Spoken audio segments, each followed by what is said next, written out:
Então vou começar com você, Fábio. Você tem uma trajetória de tesouraria de banco e tal, e aí você parece que agora está estudando isso aí, quem manda no mundo, crise. Como é que é essa sua trajetória? Teve um momento de transição entre uma pessoa puramente envolvido com o mercado financeiro para alguém que estudou sobre o mercado financeiro, né? Eu até antes da quebra da Lehman, eu era um profissional puramente envolvido dentro do mercado financeiro. Então você está ali dentro do tabuleiro jogando o jogo sem saber quem está acima controlando as peças. Você é uma peça do tabuleiro.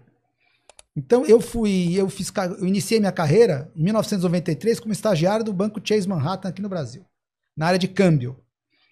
Né? Então eu peguei aquele momento que o câmbio começou a ter volatilidade, foi a troca da moeda nossa, né? Isso é do real. A entrada do real, né? Que apreciou logo no primeiro semana, né? Que o real valorizou. O real valorizou 15%. Ele caiu de 1 para 0,85. Para você ver. Bons tempos. Saudade. Né? Saudade. Entendeu? Eu lembro dessa época. Então. E tinha lá uma âncora monetária, uma âncora cambial, uma promessa de âncora financeira, né? De âncora fiscal. Então o real apreciou bastante, né? Pegou a confiança das pessoas e dos players. Depois eu fui para o Citibank como funcionário da tesouraria, nas áreas de clientes, depois área de câmbio também, onde eu atravessei as crises todas ali da Ásia, da Rússia, né, da crise da dívida russa. Da Ásia 98, né? A Ásia foi 97. 97. Tailândia, Coreia, tigres asiáticos. Depois 98 foi a dívida russa, né, que quebrou até o fundo LTCM. Sim. Long Term Capital Management, que tinha como sócio um dos caras que eu venerava na época, que era o Myron Scholes. Né? O Myron Scholes foi o autor daquele modelo que todo mundo usava para fazer preço de opções. Se você quer comprar prata para proteger os seus investimentos ou para diversificar, ou ainda para virar um colecionador de moedas como essa, invista na Morgantes Metais. O link está abaixo. Use o cupom CARAVELAS para obter um desconto. Que era o modelo de Black-Scholes. E eu, naquela época, operava opções de câmbio. Era a minha função na mesa de câmbio. Você tinha o pessoal que operava o dólar à vista, tinha o pessoal que operava os futuros de câmbio, e a minha função era operar a volatilidade do câmbio, que eram as opções. E como você opera opções você opera de tudo, né? Além dos riscos normais de mercado, delta e RO, que são risco de taxa de juros, risco de preço daquilo, você opera os riscos os riscos da segunda derivada, né? Que é a volatilidade, né? Então... Quebrou o fundo, né? O LTCM quebrou. Dali veio depois o Brasil, a desvalorização cambial brasileira. Teve a bolha da janeiro. Nasdaq também. Né? Isso mas janeiro de 99. Janeiro de 99 foi a desvalorização cambial brasileira. Por que começou essas crises todas? Porque na década de 90 a economia americana estava muito aquecida por conta da bolha .com, que depois provou-se ser uma bolha, mas as ações estavam subindo demais. Tinha empresa ali que era PowerPoint e que estava sendo valorizada a altos PIs, né? E que não tinha nada, era PowerPoint, era projeto. Tipo um monte de ex batistas, sabe? Ali com aqueles projetos igual a EBX lá dele. Você tinha um site, você tinha um .com, né? Então era travel.com, valia bilhão, né? Qualquer cara que montasse um .com podia não ter nada ali. Que nem essas meme coins de hoje, perfeito, né? Mesma coisa. Lançou uma meme coin, nem sei o que tem ali, se tem ativo, não tem, se tem lá, se não tem, o negócio já tem comprador, né? Então era assim naquela época, a economia aqueceu demais, aí o Fed entrou, o mercado começou a subir as taxas ali, o mercado começou a forçar a mão do Fed para ele subir as taxas, e essa subida de taxa pegou muita gente de calça curta nos mercados emergentes. Então a subida de taxa americana começou a sugar dinheiro, e aonde tinha excesso, o excesso estourou ali, né? Então estourou a Ásia, estourou a dívida russa, que tinha sido uma coqueluche antes também, estourou aqui a nossa moeda, que era uma moeda que era artificialmente mantida no preço que ela estava mantida, porque com a taxa de juros americana subindo, eles ficavam aqui vendendo reserva e subindo o juro, que foi o que o Banco Central fez durante o primeiro mandato inteiro do Fernando Henrique. Chegou quanto, juros? Com mais de 40%. Teve 45% uma época. Na crise da Rússia, Agora, ele botou o juro em 45%, porque ele não queria soltar o câmbio. Ele precisava do câmbio ali, porque o Fernando Henrique estava concorrendo à reeleição, e se ele solta o câmbio ali, era uma recessão no Brasil braba. E o Garantia dormiu uma noite quebrada, né? Dormiu. O Garantia só se safou porque ele deu a Brahma em garantia para o Itaú. E o Itaú deu o dinheiro para ele. Ele se ferrou ali por conta da dívida russa. A curva de dívida russa inverteu. Porque a Rússia quebrou de verdade. E quando você quebra de verdade, você não paga nada. Então as pessoas estavam apostando que a Rússia podia pagar ali, pelo menos, as dívidas de curto prazo, né? Então tinha muita gente comprado na parte da frente da curva e vendido nas dívidas longas. Mas era dívida em dólar. Não era dívida na moeda dele. Né? Então a Rússia quebrou, não pagou nada. Quem tinha muita posição nos papéis da frente perdeu tudo. E era o caso do Play, que tinha o LTCM e tinha o Jorge Paulo também. Né? E aí ele foi salvo. Ele teve uma chamada de margem, que se ele não põe margem ali, ele quebra. Né? Um dia, 500 milhões de dólares foi aquela noite, né? Que virou. Aquela noite. Foi naquela crise da Rússia lá. Porque o professor Gustavo Franco teve que subir os juros tipo de 23 para 48 num dia, assim, né? Foi. Subiu o juro porque o mercado ia para cima do câmbio, estava indo para cima, ele estava vendendo reserva muito rápido, só que a ordem era não gastar todas as reservas ali, porque tinha o Brasil tinha muita reserva naquela época? O Brasil, em 97, teve a privatização da Telebrás. Nós crescemos em reserva ali para quase 100 milhões. Ou foi um pouco mais, eu não sei. Perdão, 100 bilhões. 100 bilhões, né? 100 bilhões. E aquilo muito disso foi em fruto das privatizações. Só que a gente estava com uma moeda mantida naquele nível. Em 98 começou a ter saída, né, de investidor aqui, porque não tinha pedágio, o cara podia sair no câmbio valorizado. E o governo tinha lá uma banda que ele respeitava, né, para não deixar soltar a âncora cambial, tinha lá uma banda que ele tinha que respeitar através da intervenção, que tinha que fazer valer pela intervenção no câmbio. Só que com a crise da Rússia, ele podia acontecer de o mercado inteiro ir para cima dele e comprar aquelas reservas. Então o que ele fez, o Gustavo Franco? Jurou 45%, deixou muito caro aquela aposta.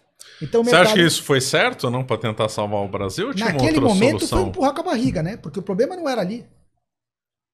O problema é que uma coisa artificialmente mantida num preço por muito tempo, ela acaba, né? Para você manter uma paridade cambial artificial, você tem que queimar a reserva. E foi o que ele fez, só não queimou mais rápido por causa do juro. Mas se você mantém o juro um ano a 45, você quebra o Brasil inteiro. Então foi pontual, segurou ali, ele conseguiu manter aquela paridade, pelo menos durante a reeleição do Fernando Henrique, que era o que eles queriam. Depois que reelegeu o Fernando Henrique, foi só o Itamar abrir a boca lá, falar que não ia pagar a dívida mineira. É verdade. Foi para cima de novo e ali ele falou, bom, ali a nossa reserva já estava em 20 bilhões, ela estava em 100, ela caiu 80 bilhões. Chegou num nível crítico de perigoso. Aí eles soltaram. Em 99, foi de 1 para 2, mais ou menos. Foi de 1 para 2, assim, naquela semana. Eu me lembro disso daí. Exatamente. Abriu prejuízo. Nas sextas, na semana anterior, trocaram a diretoria do BC, entrou o Chico Lopes. E aí o Chico Lopes inventou uma banda lá, uma banda diagonal exógena, um negócio assim, que você lia aquilo e fala assim, meu, isso aqui não vai funcionar, nem aqui, nem... Foi só... Aquilo antecipou a coisa, porque se ele não fala nada, o mercado ainda tá na dúvida. Foi nessa época que o Cacciola quebrou? Foi. O Cacciola... nessa época, não durou foi? 2 dias, Porque quando ele anunciou aquilo, o mercado olhou aquilo e falou, agora que eu vou pra cima. O Cacciola, ele tinha informação privilegiada do câmbio, né? Então ele vendia derivativo. Vendia derivativo baratinho, né? E aí, todo mês, o maior especialista do mundo de risco, que era um cara chamado Sharp, ele veio pro Brasil e deu o prêmio Sharp pro Cacciola, do risco do fundo menos arriscado do mundo, porque ele sabia que não ia subir, ele ficava vendendo esses derivativos. Tá. De uma hora para outra, ele quebrou, porque era esse Chico Lopes que parece que passava informação. E aí, mas é normal, quando você quer soltar o câmbio, aí você muda ali a diretoria. Aí e ele ia entrar pelo cano, aí quando deu esse problema, eu lembro que teve CPI, que teve investigação. Mas o Cacciola foi processado, foi preso. Ele foi preso depois. Ele fugiu para a Itália, porque ele é cidadão italiano. E ele nunca teria saído de lá. É que ele foi passear em Mônaco. Aí quando ele foi passear em Mônaco, a Interpol pegou ele. Entendeu? Exatamente. Ele não aguentou, ele devia ter ficado lá em Ventimiglia, ter ficado em San Remo ali, sabe? Na Itália, onde ele estava seguro, ele resolveu passear. De San Remo, ele resolveu andar meia hora e foi parar em Mônaco. Aí ele dançou. Né? Mas aí nessa sua trajetória, quando que deu essa virada? Foi depois. Foi uma virada. Eu vou acelerar toda a trajetória. Aí eu fui para Nova York, depois da desvalorização cambial, fui trabalhar na mesa de moeda e dívida brasileira lá em Nova York, pelo Citi. Em 2003 fui para Merrill Lynch, montar a área de renda fixa e câmbio para Merrill Lynch. Nova York primeiro, depois me transferi de volta para o Brasil. Em 2008, final de 2007, começo de 2008, recebi uma proposta da Lehman Brothers para ir montar a área de tesouraria e mercado para eles no banco que eles estavam abrindo no Brasil. Isso aí, em que ano? 2008. Na época da crise. Foi 7 meses antes de quebrar. Olha. Foi em janeiro que eu recebi a proposta, aceitei em fevereiro, montei a equipe em março, mas chegou em abril, maio, já não conseguia fazer nada. O pessoal já estava ali, todo mundo com medo, né, da Lehman quebrar já. E a gente montou tudo e não conseguiu começar a operar. E naquele momento a gente estava esperando a licença do Banco Central para operar e não veio. Com razão, né? Fizeram bem de não dar, porque ali... E aí, depois da quebra da Lehman, eu fechei uma proposta para levar toda a minha equipe para o Standard Chartered, que era um banco que assumiu a equipe que a gente tinha, mas eu não fiquei muito lá. Eu resolvi ali parar com tudo e fazer um sabático. E eu mesmo não queria mais encostar em nada, depois que eu vi aquele crash de 2008, falei, eu não vou encostar em nada, mais em dinheiro dos outros, até porque eu vi muita gente perder tudo. Eu não vou encostar enquanto eu não entender o que aconteceu. Foi nessa hora que eu parei. Falei, deixa eu sair daqui de dentro, porque senão eu não consigo voltar aqui para dentro. Eu vi gente se matar por causa daquela crise. Olha. Eu vi gente perder tudo. Deus me abençoou e eu não perdi. Consegui me preservar, mas muita gente perdeu tudo. Então, eu falei, para eu voltar para o mercado de novo, ou eu vou estudar o que aconteceu, porque eu olhava aqueles economistas escreviam cada idiotice, né? Não, foi uma crise que não dava para prever. Foi isso que não dava para prever. E eu sei que não era verdade. Eu sei que não era verdade porque eu estava na Merrill Lynch e eu vi muitos sinais de que aquilo ia acontecer. Dá um exemplo desse. Vou te dar um exemplo. Eu, naquela época, em 2005, 2006, eu voltei, a Merrill Lynch me transferiu de volta para o Brasil para eu montar a mesa de câmbio e renda fixa no Banco Brasileiro, que eles já tinham. Mas era um banco que só operava a bolsa. E a gente montou uma área de renda fixa inteira, com carteira de câmbio, com carteira de título público. E eles me deram capital para usar nessas operações de 5 bilhões. Eu tenho uma linha aqui para você, 5 bilhões. Para você operar renda fixa, para você estruturar produto e vender para cliente.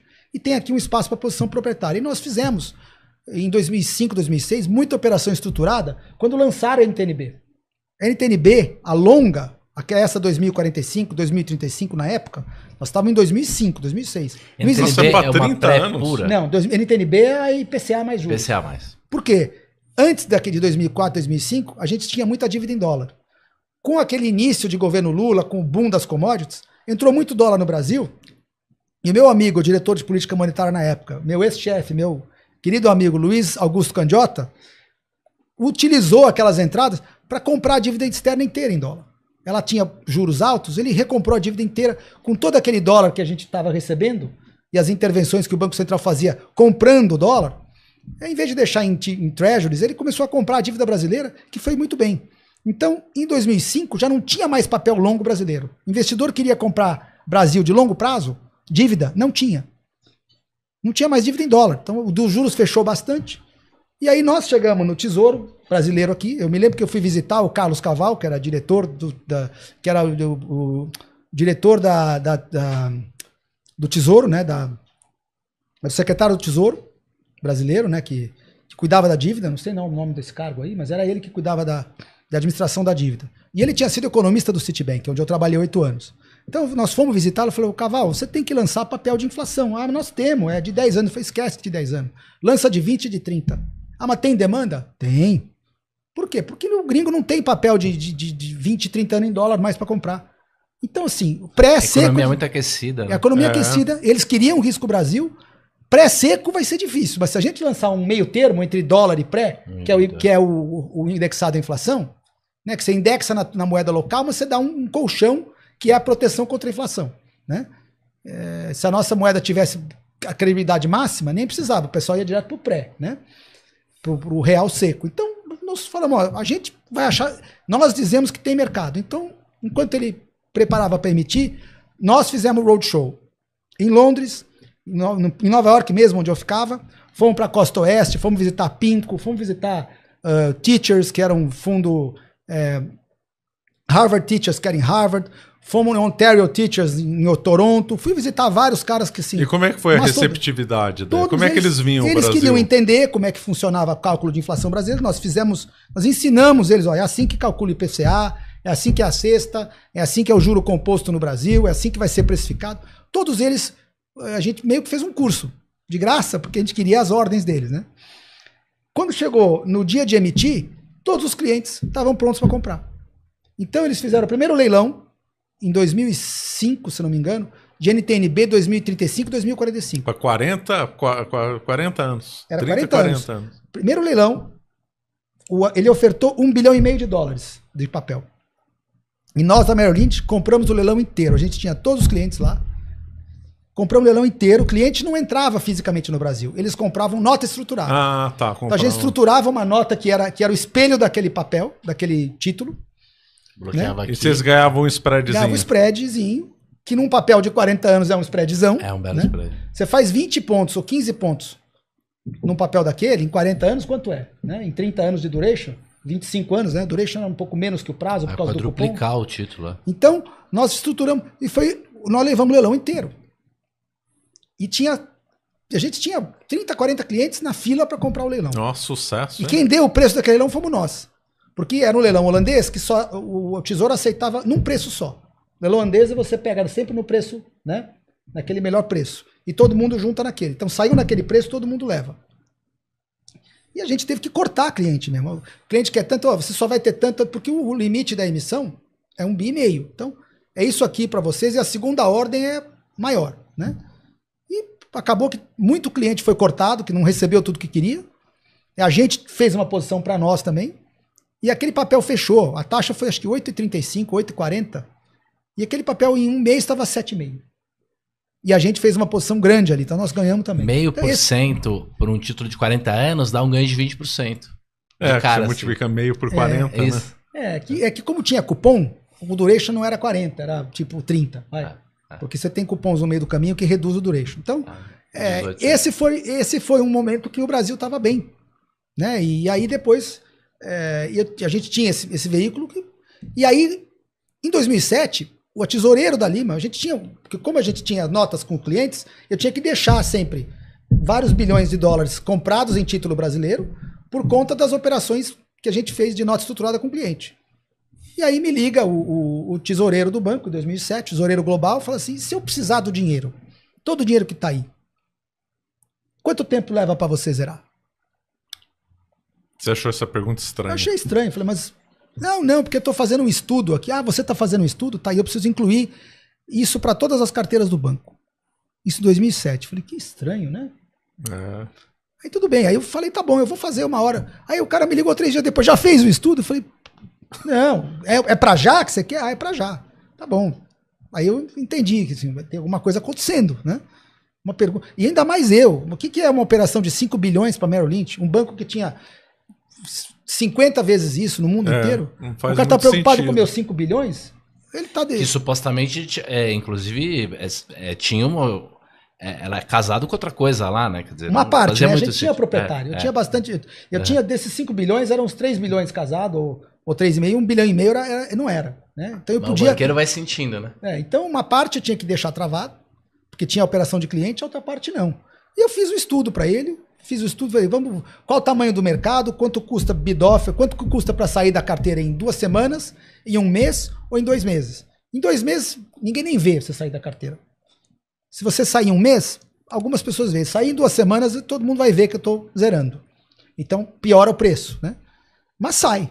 Eu mostrei para ele, fui para Nova York, fiz a apresentação para o tesoureiro global, falei, tá aqui. Se precisar, tá, mas... não, só para eu saber. Muito estranho. Estranho. Né? Assim, ele já estava sentindo que ele ia ter um aperto na liquidez do banco, porque eles estavam lá comprados naqueles papéis de hipoteca que não valia nada. O meu eu sei que vale. Falei, o nosso aqui é preço de mercado. Tem liquidez, tem preço de mercado, não tem marcação. Brasileiro pagando imposto. O nosso é que a gente chama de plain vanilla. Explica o plain vanilla. Vanilla é o básico, né? Básico. Você fala que a vanilla é baunilha, não né? É baunilha, não tem segredo. É um papel que tem preço de compra e venda, você vende, recebe aquilo, acabou. Não é um derivativo, não é uma coisa, um cálculo complicado que você pode ali manipular a conta, não, é simples, tudo era simples. Os produtos de proteção cambial eram todos marcados a mercado na bolsa de futuros, então assim, não tinha como, você não escondia resultado ali. Então fizemos esse estudo, um mês depois veio a auditoria do banco, fazer auditoria na minha área, não me deu 10, me deu lá 9,9, eu fiquei... Mas eles foram na área de hipoteca e deram 10. Eu fiquei uma vara quando as hipotecas quebraram. Eu falei, vocês deram 10 para aqueles caras que quebraram o banco. E para mim, que não tô falando, que protegia... Eles eram mais simpáticos, né? Porque era tudo conluio, entendeu? Então foi. Mas se eles viram que os papéis estavam podres, por que eles continuaram comprando? Por que teve essa Já não bolha? tinha mais saída. Porque eles faziam o seguinte, cada estruturação de operação de hipoteca que tinha, você tinha lá, você quebrava em tranches. Pegava todas aquelas hipotecas de crédito duvidoso, né, para não dizer outra coisa, né, para não dizer podre, e começava, eles faziam um destranchamento delas. Eu vou dividir pego algumas, vou dividir em tranche sênior, tranche mezanino e tranche júnior. A tranche júnior é assim, é o cara que leva a tranche júnior daquelas créditos, é o cara que apanha primeiro no caso de uma moratória. 3 compradores distintos do mesmo título. Você tem o mesmo título, você quebra ele. Então aquele título parou de pagar, ele pertence ao cara da tranche júnior. Então você tem uma carteira com 100 hipotecas, as primeiras 30 que não pagarem, o prejuízo é do 30% que comprou a tranche júnior. As próximas 20 que não pagarem, o prejuízo é do cara que comprou os 20% de cota mezanino. E depois as 50 que restarem, o prejuízo é do cara que comprou a cota sênior. Então, e a cota sênior pagava menos, que era mais segura. A cota sênior pagava o preço do Treasury americano. Mas 0,05, uma merrequinha. Qual que era a vantagem de ter essa? Nada, o cara vendia como risco médio, É risco médio. O banqueiro, né, quando ele vai te oferecer a carteira, então ele mostra lá, vai pagar 20% a mais do que o Treasury. Você acha que é 20% a mais, não é? Um vai pagar 2 e o outro vai pagar 2,40. 20% a mais é os dois. Mas nem isso. Mas é tipo uma coisa de nada. Só que ele fica com um monte lá, né? Porque essa estruturação dá um dinheiro muito grande. Então, as pessoas elas não têm noção de risco. E mesmo os caras que estruturavam isso não tinham noção do risco. E isso foi se acumulando de um modo que ela assim, você acha que todo mundo vai parar de pagar o imóvel ao mesmo tempo? Não vai, de maneira alguma. E, na verdade, quando você tem, né, a teoria da catástrofe, ela mostra que a fragilidade vai se acumulando que nem uma floresta cheia de material combustível, e é uma explosão de uma hora para outra, né? De uma hora para outra. Então, tinha muito mais desses seguros, desses títulos, dessas emissões, do que as próprias... Eu entendi. Não tinha o lastro real, era uma porcentagem só. Então, na hora que quebrou, deu muito mais prejuízo do que o prejuízo real. Porque deu prejuízo nos contratos, não foi isso, Facá? Foi prejuízo nos contratos. Deu prejuízo nos contratos, e tudo que era ligado a isso. Aí então, o preço dos imóveis despencou. Despencou nos Estados Unidos inteiro. E aí, o resto da história. E no Brasil foi a marolinha. Lembra do Lula falando? O Brasil pegou a marolinha. E assim, no Brasil, de fato, não foi tão grave assim, mas o problema é que o sistema monetário desde então quebrou. Primeiro, o que o Tesouro Americano gastou para salvar os bancos americanos é mais dinheiro do que todos os bancos ganharam em toda a história dos bancos. Nossa, isso é inacreditável, né? É um golpe, né? É um golpe, é uma coisa inacreditável, coisa totalmente sem... Isso, e eles salvam mesmo. O Fed não está lá para salvar o sistema, nem o Tesouro, nem o governo americano. Ele está lá para salvar os bancos. Porque o Fed, ele é um cartel de bancos. Ele foi criado assim. Né? Lá pelo Woodrow Wilson, era uma coisa de banco. Então é um cartel e as ações do Fed são uma parte do governo e uma parte é privado mesmo, né? E aí o que acabou acontecendo? Emprestava-se muito mais dinheiro do que havia de lastro. O sistema estava acostumado a isso, né? O sistema, de vez em quando, ele quebra, mas... A alavancagem do tipo 2, que é o tipo empréstimo, quer dizer, eu te empresto dinheiro, é uma alavancagem muito perversa. Por quê? Se você, por exemplo, eu te dou uma linha na bolsa, se você tiver R$1.000, você pode comprar R$80.000 em bolsa. Nossa, a proporção de 80 para 1. 8 para 1. 8 para 1. Na Bolsa Brasileira. Mas assim, derivativos, contratos futuros é 50 para 1, 100 para 1, tem isso. Mas aqui, 8 para 1 você consegue. Se você pegar 10 mil reais, colocar um CDB, depositar e comprar, digamos, 40 mil reais em ações do Banco do Brasil, se o Banco do Brasil subir 20%, então 20% de 40 mil reais é 8 mil reais. 8 mil reais sobre o 10 mil que é o teu, você ganha 80%. 80%, um lucro fabuloso. Vai para a capa da Exame, né? Financista do ano. O problema é que o que bate para um lado, né? O vento que bate para um lado bate para o outro. Se você toma 8 mil de prejuízo, de 10 mil você ficou com 2 mil. Aí o que acontece? Aí você é liquidado pela corretora, porque a tua alavancagem... Então você tinha lá 40 mil, 10 teu, 30 do emprestado. Quando cai 20%, cai para 32. Só que você deve 30. Então você só sobrou 2 mil para você. Só que você ainda deve 30, então vira uma alavancagem de 1 para 16. Então você quebrou. E foi assim que aconteceu lá em 2008, né, professor? Foi, mas ali assim, muito Markowitz e pouco Taleb. É isso que aconteceu. Para resumir. O Markowitz é um método de cálculo de risco e de otimização de carteira de investimento que foi escrito em 1946 e se chama Teoria Moderna do Portfólio. E não tem nada de moderno e nada de teoria. Por quê? A primeira frase do trabalho do Markowitz é assim: pressuponha que você sabe risco e retorno.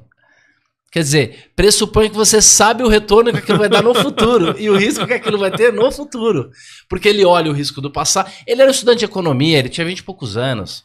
Ele tinha pego o trabalho do Samuelson lá, que tinha começado a fazer esse tipo de coisa. E a gente usa isso até hoje para descobrir a tal da fronteira eficiente, que é o quê? Você pega a série histórica de todos os ativos e fala, olha... Os que tiveram menor volatilidade para o maior retorno são os melhores caras. Então eu vou fazer uma carteira só com esses melhores caras. Amanhã muda tudo.